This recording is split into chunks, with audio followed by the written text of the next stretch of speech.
I care about my body, so I'm acting on it. Day 93 of walking for an hour around different neighborhoods in the city of Chicago.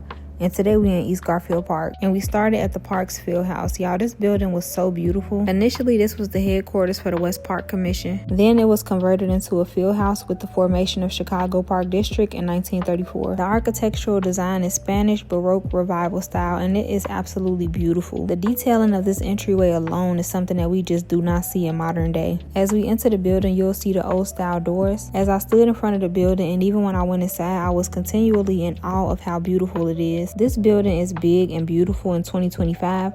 Imagine how they felt as they were looking at it in the 1800s. Mind you, this was before skyscrapers and all that. Look at this beautiful view overlooking the park and the skyline that we can now see. Just 10s across the board. In the same way that I encourage y'all to go to y'all local library, please also visit your local park district. They have resources as well. Even the design of the park is lovely. That light structure was gorgeous. But anyway, let's get into it. Of course, these are ancestral lands of indigenous tribes who were forcibly removed by the Indian Removal Act of 1830 that forced them to move west of the Mississippi River. This was left as undeveloped prairie and farmlands until the late 1860s. This area was annexed into Chicago in 1869 and designated as a location for one of the 3 large West Side parks, which was Central Park, now known as Garfield Park. It was renamed to Garfield Park in 1885 to honor the slain president James Garfield. The designation of the park drew land speculators, but developers hadn't built anything yet. The park also lay barren until 1905 when its landscaping began. There was unreliable transportation for residents. However, industry developed due to the railroads that bordered the community. Early residents were mostly Irish and German. The most notable industry development was the 4-block-long Sears plant. Commercial development followed the tracks of the new Lake Street L after 1893. Many apartment buildings were built for the population that worked in the local industry. Italians and Russian Jews began to move in during the early 20th century. By 1920, the population was about 56,000 people. And by the 1930s, the Italians had displaced the Irish, becoming the largest ethnic group in the area. Many middle-class and affluent residents began moving to Maywood and Oak Park suburbs. There was a commercial corridor on Madison and Kedzie, which later faced competition from the commercial area on Madison and Pulaski. Construction of the Congress Street Expressway, now known as the Eisenhower, displaced many residents. In the 1950s, a few public housing projects were constructed. Those consisted of Harrison Courts, Maplewood Courts, and Rockwell Gardens. By 1960, black residents made up 62% of the population. In 1968, riots in the aftermath of Martin Luther King Jr.'s assassination nearly destroyed the community's commercial vitality. Several businesses were destroyed and the neighborhood never really recovered. In 1973, Sears Roebuck moved from the west side to the Sears Tower downtown. See y'all in the next video. Bye.